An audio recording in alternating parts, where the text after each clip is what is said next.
Shabbat Shalom.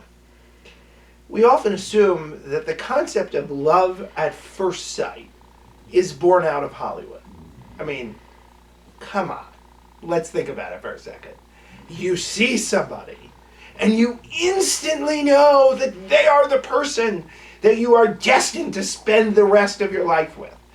It's a concept so preposterous, so crazy, that it could only be born out of the creative and sometimes bizarre minds of Hollywood.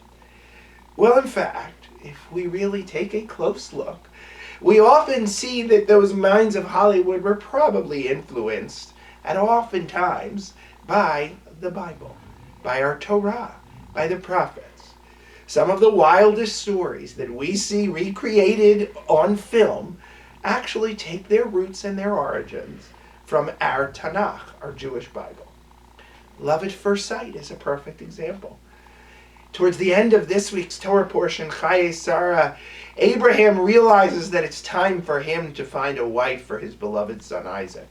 If the Jewish people are going to continue their bloodlines, Isaac needs to find a wife and needs to have some children so that the continuity of the religion will be able to happen. So Abraham sends his servant, and he comes upon his kinsman. They come upon their kinsman Rebekah.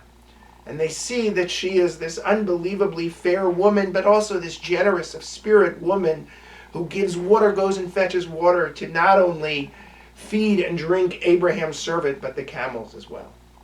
And then there's this moment, that first moment where Rebekah and Isaac look at one another, and it is love at first sight.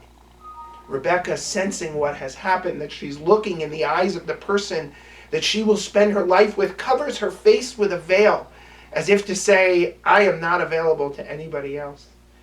Before a Jewish wedding, we have a ceremony known as the Bedekin, where a groom covers the bride's face with a veil. And that is not only an ode, obviously, to the Rachel and Jacob story, but very much to the Isaac and Rebekah story. So you see, sometimes these stories that seem like they're born out of Hollywood are in fact a part of our very rich, varied, and complex tradition. But I, for one, am glad that it includes love at first sight. Shabbat Shalom.